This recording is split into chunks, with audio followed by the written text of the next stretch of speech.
उसने सर मुंह लपेट कर बिस्तर पकड़ लिया था। ना ही किसी से बोलने का दिल चाहता था और ना ही किसी से सुनने का दिल चाहता था। सुबह से अपने कमरे में बंद होने की वजह से अब उसे वक्त का भी अंदाज़ा नहीं था कि क्या वक्त हो रहा है। दोपहर ढल रही थी या शाम अपने पर फैला रही थी, उसे कुछ इदराक ना हो सका। कमरे में तहलील अंधेरे ने सब कुछ गोया निगल ही लिया था। किसी के दरवाज़ा बजाने पर उसने दरवाजे की जानिब देखा। वहाँ नूरा के साथ ही नाजिया खड़ी थी, मुस्कुराती हुई, नक्शक से तैयार हुई। वो यकदम उठ बैठी। उसका यूं इस तरह आना कभी भी अच्छाई लेकर नहीं आया था। भाभी जान, कमरे में अंधेरा क्यों किए लेटी हैं? वो धड़ल्ले से आगे बढ़ी और एक साथ हाथ मारकर सारी बत्तियां रोशन की तो उसकी आंखें लम्हे भर को चुंधिया आ गईं। नूरा ने आगे बढ़कर चंद तहाइफ उसके बेड पर रखे और फिर अदब से दरवाज़ा बंद करती पलट गई। उसने सवालिया निगाहों से पहले बेड पर रखे तहाइफ को देखा और फिर नज़रें नाजिया पर उठाईं। ये सब क्या है? नाजिया ने मुस्कुरा कर उसे देखा और फिर उसी तकल्लुफ़ से उसके सामने सोफ़े पर जा बैठी। तोहफे हैं तुम्हारे लिए, माँ जी लेकर आई हैं। अगले महीने की तारीख रखेंगे तुम्हारी और नफीस की शादी की। उसने उसे खबरनामा सुनाकर उसका सफ़ेद पड़ता चेहरा महजूज होकर देखा था। अमल का रंग एक पल को निचड़ कर रह गया था। क्या बकवास है ये? अभी ताया जान की हालत देखी है तुमने? और ऊपर से वली को भी गोलियां लगी हैं, अस्पताल में है वो। मौत के मुंह से बचकर निकले हैं दोनों लोग हमारे घर के। तुम्हारी माँ जी को क्या अंदाज़ा नहीं है कि वो क्या कर रही हैं? उसने धाड़ कर कहा था, मगर नाजिया को कोई फ़र्क नहीं पड़ा।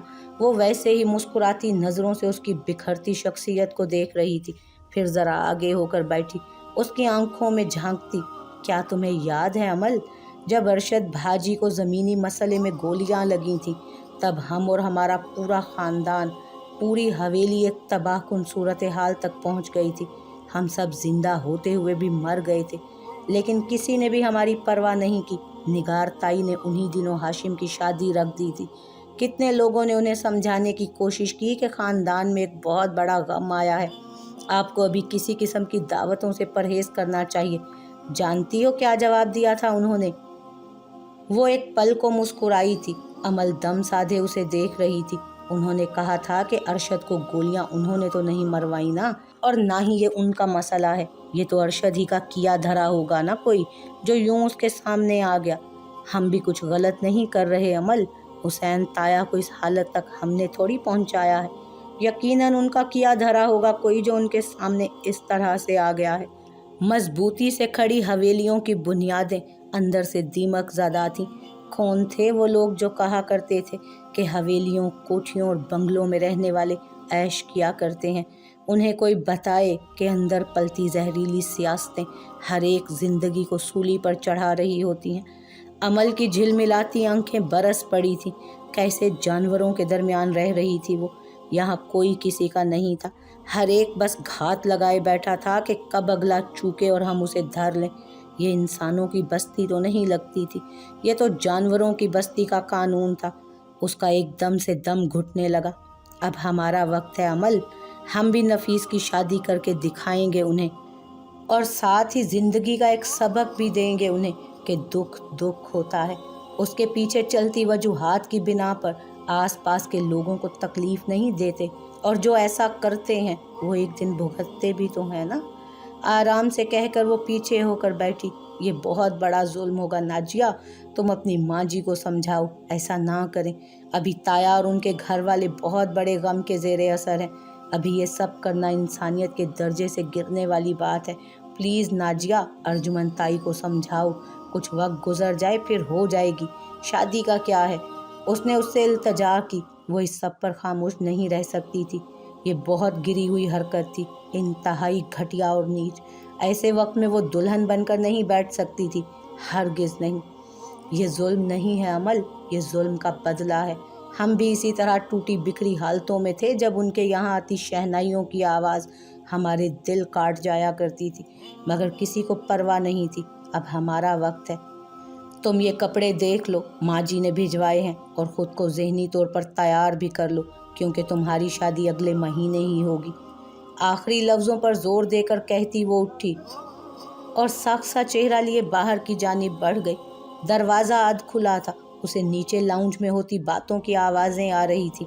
आगा जान हसन ताया से बहस कर रहे थे कि वो ऐसे वक्त में हरगिज़ भी शादी नहीं कर सकते, लेकिन वहाँ सुनने को भला तैयार ही कौन था। उसने आहिस्ता से उठकर कमरे का दरवाज़ा बंद किया और फिर कदम कदम चलती शीशे से ढकी खिड़की की जानिब आई। बाहर सब्ज़ाज़ार पर हर तरफ रात उतरने लगी थी। उसके अंदर भी खामोशी सिवा होने लगी। लफ्ज़ सिमटने लगे और इल्तजाएं दम तोड़ने लगी। थक कर माथा शीशे से टिकाते उसे वली याद आया था। यकायक गरम गरम आंसू टप टप करते उसकी आंखों से गिरने लगे। कुछ भी तो ठीक नहीं हो रहा था। एक वली था कि जिसकी मौजूदगी तकवीयत का बाइस थी, लेकिन अब तो वो भी चला गया था। एक आस थी कि वो होगा तो सब संभाल लेगा, मगर अब वो नहीं था, कहीं भी नहीं। अभी हसन ताया की हालत बहुत ख़राब है बाबा, हम इस अरसे में शादी नहीं कर सकते। हसन ताया ऐसी बात कैसे कर सकते हैं? क्या उन्हें अपने भाई के दुख का कोई अंदाज़ा नहीं? बख्तियार लाउंज में बैठा बुलंद आवाज़ में बोल रहा था। एक जानिब को बीजान परेशान सी बैठी थी और दूसरी जानिब आगा जान का संजीदा सा चेहरा दिखाई दे रहा था। मैं खुद जाकर बात करता हूँ उनसे। ऐसे कैसे वो अपनी मनमानी कर सकते हैं? ठीक है, तारीख लड़के वाले ही तय करते हैं हमारे यहाँ, लेकिन इसका हरगिज़ ये मतलब नहीं कि वो इस इख्तियार का नाजायज़ फ़ायदा उठाते फिरें। मैं जाकर बात करूँगा उनसे। रुक जाओ बख्तियार। वो बरहमी से उठकर बाहर की जानिब बढ़ने लगा तो ज़मान ने बेसाख्ता उसे रोक लिया। मैं हाँ कह चुका हूँ भाई साहब को। क्या? उसे झटका लगा था। उसे आगा जान पर एक मिनट के लिए यकीन ही नहीं आया था। वो जो दर हकीकत हर एक का दर्द रखने वाले थे, उस वक्त अपने भाई के दर्द से यूं गाफिल हो रहे थे। ऐसा कैसे हो सकता था? लेकिन इतनी जल्दी क्या है आगा जान? संभल कर बस उसने इतना ही पूछा था। ज़मानी ने गहरा सांस लेकर जर्द पड़ता चेहरा उठाया। मुझे हाँ कहना ही था बख्तियार, क्योंकि मैं बेटी वाला हूँ और मेरा हाथ हमेशा से नीचा था। हसन भाई इस रिश्ते के लिए चंद शराइत पर मान कर गए हैं और मेरे ख़्याल में मेरे लिए इतना ही काफ़ी है। अब इस बारे में कोई बात करके मामले को मज़ीद मत उलझाओ। मैं पहले ही परेशान हुई सबको लेकर। ज़मान बहुत थके थके लगते थे।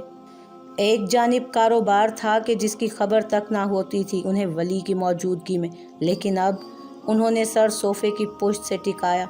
अब वो खुद को बहुत तन्हा, बहुत अकेला महसूस कर रहे थे। उनके नातवा कंधों पर बहुत सा बोझ आ गिरा था। कैसी शराइत! बख्तियार वापस बैठ गया था और अब के वो आगा जान और बी जान दोनों को देख रहा था। उसके वालिदैन देखते ही देखते कितने बूढ़े लगने लगे थे। शादी इंतहाई सादगी से की जाएगी। वो अपनी तरफ से भले जो भी करना चाहें कर सकते हैं, लेकिन हमारे यहाँ से कोई भी किसी तरह की भी रस्म नहीं होगी। हम अमल को सादगी से रुखसत करेंगे, इस पर उन्हें कोई एतराज़ नहीं। और जहाँ तक मेरा ख्याल है दुरुस्त भी यही है कि उनकी बात मान ली जाए।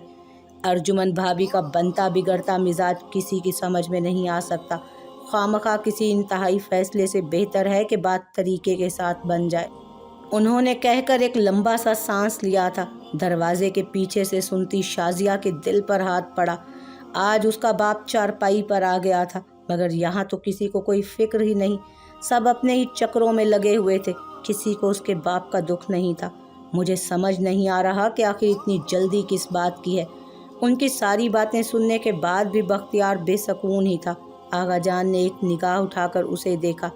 उन्हें जल्दी इसी बात की है बख्तियार, जितनी जल्दी निगार भाभी को अरशद के वक्त हाशिम की शादी करने की थी।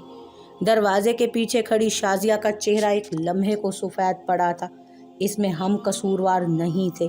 मुझे इस शादी की कोई जल्दी नहीं, लेकिन अर्जुमन भाभी को इस शादी की जल्दी इसीलिए है क्योंकि उनके दिल पर लगा वो ज़ख्म आज भी ताज़ा है। जब निगार भाभी ने उनका ख्याल इतने नाजुक वक्त में नहीं किया, तो अब अर्जुमन भाभी क्यों अपना दिल उनकी जानिब से नर्म करेंगी? ये दुनिया लेन देन के कानून पर चलती है बख्तियार। आज जो तुम दोगे कल तुम वही लोगे। आज जो तुम बोगे कल तुम वही काटोगे। कड़वे फल लगाकर मीठे दरख्तों की तमन्ना करने वालों को कभी भी मीठे फल नहीं मिला करते। सहराओं में चश्मे सिर्फ उनके लिए उबलते हैं जिन्होंने कुर्बानियाँ दी हों, जिन्होंने नंगे पैर चलकर सहराओं को सब्र के साथ अबूर किया हो। आज निगार भाभी, हुसैन भाजी और उन जैसा हर बंदा वही काट रहा है जो उन्होंने एक अरसा पहले बोया था, और इस कटाई में मेरा कहीं भी कोई अमल दखल नहीं। अपनी बात करके اپنے فیصلے سنا کر زمان ہمیشہ یوں ہی اٹھ جایا کرتے تھے۔ ابھی بھی وہ آہستہ سے اٹھے اور لاؤنج عبور کر کے اپنے کمرے کی جانب بڑھ گئے۔ بختیار چند پل خاموشی سے بیٹھا رہا، پھر وہ بھی اٹھ کر اپنے کمرے میں چلا آیا۔ شازیہ دروازے سے لگی مجسمہ بنی ہوئی تھی۔ اس نے ایک نظر اسے دیکھا اور پھر گہرا سانس بھرتا بیڈ پر جا بیٹھا۔ کسی کو بھی کسی وضاحت کی ضرورت نہیں تھی، کیونکہ جو وضاحتیں وقت دیا کرتا تھا، انسان کی مجال ہی کیا جو ان سے نظر پھیر سکے۔ شازیہ بھی اپنے کیے گئے اعمال سے نظر نہیں پھیر پا رہی تھی۔ اس کی حالت اب پہلے سے بہت بہتر تھی۔ 1 ہفتہ ہو گیا تھا تقریباً اسے ہسپتال میں، اور اب وہ کافی حد تک ریکور کر چکا تھا۔ پیٹ کا زخم خشک ہونے لگا تھا، البتہ کندھے کے زخم کی تکلیف کم تھی، مگر تھی ضرور۔ وہ بھی بستر پر اٹھ کر بیٹھا ہی تھا کہ زمان روم میں داخل ہوئے۔ اتنے دنوں کی غیر حاضری کے بعد وہ آج اس سے ملنے آئے تھے۔ السلام علیکم، کیسے ہو بچے؟ اب طبیعت کیسی ہے تمہاری؟ پاس آ کر شفقت سے مسکرائے اور پھر اس کے بالوں سے بھرے سر پر ہاتھ پھیرا۔ وہ ہلکا سا مسکرایا تھا۔ ٹھیک ہوں، بلکہ کافی بہتر ہوں پہلے سے۔ آپ بیٹھے نا۔ اس نے ٹانگیں ذرا پرے کیں اور پھر انہیں اپنے پاس بیٹھنے کے لیے کہا، تو وہ ایک پل کو ٹھہرنے کے بعد آہستہ سے اس کے پاس بیٹھ گئے۔ جلدی ٹھیک ہو جاؤ ولی، آپ پریشان ہیں کسی بات پر؟ ایک لمحہ لگا تھا اسے سمجھنے میں۔ زمان نے گہرا سانس لے کر اسے دیکھا۔ تھکا ہوا ہوں۔ تم جو یہاں پر ہو تو ظاہر ہے میرا تھکنا تو بنتا ہی ہے۔ جلدی سے ٹھیک ہو جاؤ۔ حویلی، ڈیرا، ہماری زندگیاں سب روکھی ہیں تمہارے بغیر۔ ولی مسکرایا۔ ایسی بات پر بھلا وہ کیا جواب دیتا؟ کیا میں تمہارے لیے قابل بھروسہ ہوں ولی؟ ان کے عجیب سے سوال پر وہ چونکا تھا۔ زمان کی سنجیدہ آنکھیں اسی پر جمی تھیں۔ یہ کیسا سوال ہے سردار بابا؟ مجھے آپ پر بھروسہ ہے، اور اگر اس دنیا میں مجھے سب سے زیادہ کسی پر بھروسہ ہے تو وہ آپ ہی ہیں، وہ کوئی اور نہیں ہے۔ تو پھر تم نے میرے بارہا پوچھنے پر بھی مجھے کیوں نہیں بتایا کہ تمہیں اس حالت تک کس نے پہنچایا؟ کیا تم مجھے اپنے رازوں میں شریک نہیں کرنا چاہتے؟ اگر تم اس طرح کرو گے تو ظاہر ہے میں یہی سمجھوں گا نا کہ میں تمہارے لیے قابل بھروسہ نہیں۔ آپ آج بھی ویسے ہی ہیں سردار بابا، جیسے بہت پہلے تھے۔ اس نے کہہ کر سر جھکایا تو وہ مسکرا دیے۔ آپ آج بھی جانتے ہیں کہ لوگوں کے حلق سے باتیں کیسے نکلوانی ہیں۔ میں آپ کو بتا دیتا، مجھے آپ کو بتانے میں کوئی مسئلہ نہیں، لیکن سردار بابا یہ راستے میرے چنندہ ہیں۔ ان راستوں کا سفر میں نے خود اختیار کیا ہے۔ آپ نے ہمیشہ مجھے ہر جنگ، ہر انتقام اور وحشی بننے کے ہر راستے سے دور رکھا، لیکن میں نہیں رہ سکا۔ آپ کی تربیت کا اثر ہے کہ اب تک کچھ انسانیت باقی ہے مجھ میں، لیکن سردار بابا اس سے زیادہ آپ کو بتا کر میں آپ کو کسی خطرے سے دوچار نہیں کرنا چاہتا۔ میں آپ کو اس سے زیادہ بتا کر مزید پریشان نہیں کرنا چاہتا۔ یہ میرا کام ہے، مجھے ہی کرنے دیں۔ اس نے کہہ کر ان کی جانب دیکھا تو وہ پھر سے مسکرا کر اسے دیکھے گئے۔ تم نے خود ہی اخذ کر لیا کہ میں کچھ الٹا سیدھا کر دوں گا۔ مجھ سے تمہارا راز سنبھالا نہیں جائے گا۔ کیا اس ججمنٹ کی وجہ پوچھ سکتا ہوں؟ ولی ہلکا سا ہنس دیا، پھر چہرہ اٹھا کر انہیں دیکھا۔ میں نے آپ کو اگر اس جگہ جج بھی کیا تو کیا ہوا؟ اگر آپ کو کسی پریشانی سے بچانے کے لیے میں نے ایسا کیا ہے تو میرا عمل جسٹیفائیڈ ہے، سمپل۔ کہہ کر کندھے اچکائے تو یکدم ہی کندھے میں درد کی ٹیس اٹھی۔ تم سے باتوں میں جیتنا بہت مشکل ہے، میں تو کبھی نہیں جیت سکتا۔ آخر میں وہ دونوں ہی ہنس پڑے۔ میں بھلے تمہارے کسی راز میں شریک نہ ہوں، لیکن میں تمہارا ساتھ ہر جگہ دوں گا، ہر فیصلے، ہر عمل اور ہر ساتھ میں۔ مجھے یقین ہے کہ تم کبھی کچھ غلط نہیں کرو گے۔ تمہیں زمانی نے قرآن سناتے سناتے بڑا کیا ہے، ایسے کیسے تم کچھ غلط کر سکتے ہو؟ اس کی مسکراہٹ ایک لمحے میں غائب ہوئی تھی۔ سردار بابا ہمیشہ اسے ایسے ہی لاجواب کر دیا کرتے تھے۔ اگر جو وہ انہیں بتا دیتا کہ وہ دہریہ بنتا جا رہا تھا، اپنا ایمان کھوتا جا رہا تھا، انتقام کے دائروں میں لوگوں سے بدلے لیتے لیتے انسانیت کی حدود سے نکلتا جا رہا تھا، اگر جو وہ انہیں بتا دیتا تو… اندر بڑھتی گھٹن کی وجہ سے اس نے گہرا سانس لیا تھا۔ میں اتنا اچھا نہیں ہوں سردار بابا جتنا آپ مجھے سمجھتے ہیں۔ میں ایک بہت برا انسان بن چکا ہوں، ایک ایسا انسان جس کے اندر موجود آخری چنگاری بھی کئی سالوں کی مشقت کے پسینے سے سوکھ چکی ہے۔ اب کچھ نہیں ہے میرے اندر، کھوکھلا ہوں میں۔ ज़मान ने उदासी से मुस्कुरा कर उसे देखा था। इस दुनिया में कोई भी पारसा नहीं है वली, यहाँ पर हम सब अपनी स्याहकारियों में डूबे हुए हैं। कोई फरिश्ता नहीं है यहाँ पर, ये इंसानों की दुनिया है, ख़ताओं और दरगुजर की दुनिया है ये। खुद को अपनी गलतियों पर माफ़ करके मुस्बत रवैया अपनाने की दुनिया है ये। खुद को इन बातों का इल्ज़ाम मत दो जिन पर तुम्हारा इख्तियार ना हो, मगर मैंने तो सुन रखा है कि इख्तियार हमेशा इंसानों ही के पास होता है। उसका झुका सर अब भी झुका ही था। सरदार बाबा कुछ ना बोले, उसने उन्हें सर उठा कर देखा था। इख्तियार हमेशा उसके पास होता है वली। उंगली आसमान की जानिब उठाकर इशारा किया। अगर वो अपने इख्तियार में से किसी को कुछ हिस्सा दे देता है, इंसानों को कुछ हिस्सा दे देता है, तो इसका हरगिज़ मतलब ये नहीं कि वो इंसान बाइख्तियार है। बाइख्तियार सिर्फ अल्लाह की ज़ात होती है वली। हम इंसान तो उसकी बिछाई बिसात पर एक अदना सा मोहरा होते हैं, जो अपनी इस्तात के मुताबिक अमल करते हुए ज़िंदगी की मनाजिल तय करते जाते हैं। मगर क्या मैं तुम्हें बताऊं कि आखिरी फ़ैसला किसका होता है? आखिरी फ़ैसला हमेशा अल्लाह का होता है वली, और हमें उसके फ़ैसले पर भरोसा करना चाहिए। आखिरी बात करके वो उसके सर पर हाथ फेरते उठे, तो वो तब भी खामोशी से बैठा रहा। उसके सारे लफ्ज़ उससे गुम हो गए थे, कुछ बोलने को बचा ही नहीं था। दोबारा अपने साथ तुम्हारी बीजान को भी लेता आऊँगा। आज इसलिए नहीं ला सका क्योंकि वो तैयारियों में मसरूफ़ है मोहतरमा। ज़मान के तर्ज़ तख़ातुब पर वली मुस्कुराया। कैसी मसरूफ़ियत? अरे तुम्हें तो बताना ही भूल गया। उन्हें जैसे एकदम कुछ याद आया था। फिर साथ लाए तोहफे को उसके पास रखने मुस्कुरा कर बताने लगे। अमल की शादी की तारीख तय कर दी गई है वली। अगले महीने की 16 तारीख है। एक सेकंड के लिए वली के आसपास चलती हर शय रुक गई थी। क्या कहा था सरदार बाबा ने? शादी और अमल की, वो भी अगले महीने में। आज मार्च की 15 तारीख थी, यानी कि पूरे एक महीने बाद उसकी शादी थी। महीना, सिर्फ एक महीना। इतनी जल्दी? उसे समझ नहीं आया कि वो और क्या पूछना चाहिए उसे।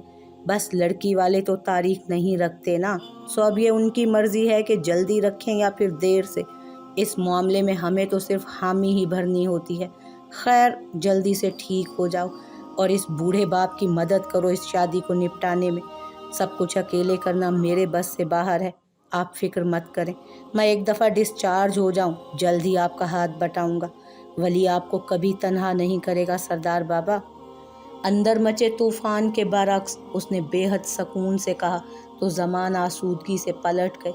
उसके चेहरे पर जमा पुरसकून सा तासुर यकदम ही बर्फ़ हो गया था।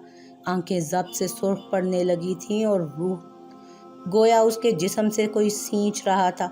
उसने सर दोनों हाथों में गिरा लिया।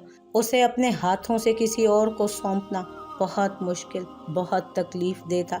उसने गहरा सांस लेकर चेहरा उठाया। कंधे का दर्द कहीं फ़िज़ा में तहलील हो गया था, और अब जो दर्द शोर कर रहा था वो बहुत भयानक था, क्योंकि उस शोर की आवाज़ सुनाई नहीं दिया करती थी। वो खामोश शोर था। शादी की तैयारियां दोनों हवेलियों में खामोशी से बढ़ने लगी थी। ज़मान की तरफ से तो किसी किस्म के शादियाने और ढोल धमाल का कोई शाइबा तक ना था, लेकिन बिल्कुल दूसरी जानिब वाक़या हवेली में अब के ढोल की रखी जाने लगी थी। रोज़ रात को उनकी तरफ से शोर हंगामों की आवाज़ें सुनाई देती, तो उस जानिब को मौजूद लोग कुछ और उदास हो जाया करते थे। ये ज़िंदगी का बहुत अजीब सा रंग था कि जिसमें गम और खुशी के दरमियान मुअल्लक रहने की अज़ियत हर शख्स के चेहरे से आया थी। अमल ने ऐसी ही एक रात में कमरे की रीलिंग की जानिब खुलते दरवाजे को वाह किया और खामोशी से सूंधी चलती हवा को महसूस करती वहीं आ खड़ी हुई। दूर दूर तक सब्ज़ाज़ार पर बत्तियां रोशन थीं और उन रोशनियों में नीचे काम करते मुलाजिम दिखाई दे रहे थे। सब्ज़ाज़ार के नए सिरे से कटाई की जा रही थी और उसकी तराश खराश करके उसे सजाया जाने लगा था, क्योंकि अब सभी जानते थे कि उसकी शादी दूर नहीं, एक महीना था बस दरमियान में, और उस एक महीने में करने को बहुत से काम थे, लेकिन किसी भी काम को छूने तक का दिल नहीं करता था। दिल जैसे सारी दुनिया से बेजार हो चुका था, खफा था। उसने स्याह बालों को समेट कर एक जानिब कंधे पर डाला और फिर सीने पर हाथ बांधे दूर आसमान को देखे गए। اس کی ہر پل شرارت سے چمکتی شہد رنگ آنکھیں اب اداسی کے گہرے ڈوروں سے جکڑی محسوس ہوتی تھی۔ سارے وجود میں گویا کسی نے خاموشی کھنڈ دی تھی۔ سب ٹھیک ہو جائے گا امل، جلد سب ٹھیک ہو جائے گا، خود کو تسلی دی۔ اسے خود کو تسلی دینی ہی تھی، سب کچھ ٹھیک ہو جائے گا۔ اس نے گہرا سانس لے کر مسکرانے کی کوشش کی۔ اپنی ذات کو ایک چھوٹی سی خوشی تو وہ بھی دے سکتی تھی۔ اس سے محبت نہ کرنے کے ہر حربے میں ناکام ہونے کے بعد اس نے قبول کر ہی لیا تھا کہ دل کے فیصلوں پر انسان کا اختیار نہیں ہوا کرتا، دلوں پر تو صرف اللہ کا اختیار ہوتا ہے۔ اس نے کتنی کوششیں کی تھیں اس سے نفرت کرنے کی، کتنی ہی دفعہ خود کے قدموں کو اس تک جاتے راستوں سے پھیرا تھا، لیکن آخرکار کسی خواب سے جاگنے کے بعد وہ اسی کے سامنے کھڑی ہوا کرتی تھی۔ اس سے بچنا چاہتی تھی لیکن بچ نہیں پاتی تھی۔ نہ چاہتے ہوئے بھی اس کی آنکھوں میں پانی سا چمکنے لگا۔ اس کی نسواری آنکھوں کی جگمگاہٹ، سنجیدہ سے چہرے پر کبھی کبھار معصوم بچوں کی سی حیرت، اس کی کسی بات پر بے ساختہ امٹتی مسکراہٹ کو روکتا، دور سے ابرو اچکا کر پوچھتا کیا ہوا، خاموشی سے اسے دیکھ کر زیر لب مسکراتا۔ اس کے جھکے سر کو نرمی سے دیکھنے کی عادت، کیا کوئی تھا اس جیسا؟ کیا اس بھری دنیا میں کوئی اس کے لیے ولی جیسا ہو سکتا تھا؟ وہ جو غصے میں آ کر لوگوں کا منہ توڑ دیا کرتا تھا، اس کے ساتھ سختی سے بات کرنا مشکل ہوتا تھا اس کے لیے۔ کیا کبھی نفیس ایسا ہو سکتا تھا؟ کیا کبھی نفیس اس کے ساتھ اتنی احتیاط کے ساتھ چل سکتا تھا؟ ولی تو اس کو نگاہ بھر کر دیکھتا تک نہ تھا کہ وہ جانتا تھا اس سے سہارنا مشکل ہوگا۔ نظروں پر اس قدر کڑے پہرے صرف ایک ولی ہی بٹھا سکتا تھا۔ اتنے بے اختیار اور منہ زور سے جذبے کو اس نے لگامیں ڈال کر رکھا تھا۔ اس بھری دنیا میں ولی احمد جیسا کوئی تھا ہی کب؟ میں آج آپ کو آخری بار یاد کر رہی ہوں ولی، کیونکہ آج کے بعد میں آپ کو کبھی یاد نہیں کروں گی۔ آج کے بعد میں آپ سے کبھی کوئی بات نہیں کروں گی۔ آج کے بعد میں ایک آنسو پھسلا، میں آپ کے لیے کبھی نہیں روؤں گی۔ اب میں آپ کو یاد کر کے صرف مسکرایا کروں گی۔ میں آپ کو یاد کر کے صرف مسکرانا چاہتی ہوں ولی۔ میں آپ کو ایک اچھی یاد کے طور پر اپنے دل کے خانوں میں ہمیشہ کے لیے محفوظ کرنا چاہتی ہوں، اور میں ایسا ضرور کروں گی۔ اب بس بہت ہو گیا رونا دھونا۔ اس نے ایک عزم کے ساتھ مسکرا کر آنسو صاف کیے۔ آپ دیکھیے گا، میں اپنی زندگی میں خوش رہنے کی بھرپور کوشش کروں گی۔ میں آپ کو مایوس نہیں کروں گی ولی۔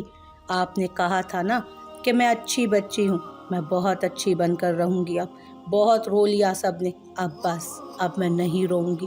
آنسو تیزی سے گالوں پر پھسلتے جا رہے تھے۔ کچھ چیزیں ہمیشہ انسان کے اختیار سے باہر ہی ہوتی ہیں۔ میں اب کبھی نہیں روؤں گی۔ ریلنگ کے ساتھ کھڑی لڑکی چہرہ جھکائے رو رہی تھی، اور روتے روتے شاید وہ کچھ کہہ بھی رہی تھی۔ اسے صرف ولی سن سکتا تھا۔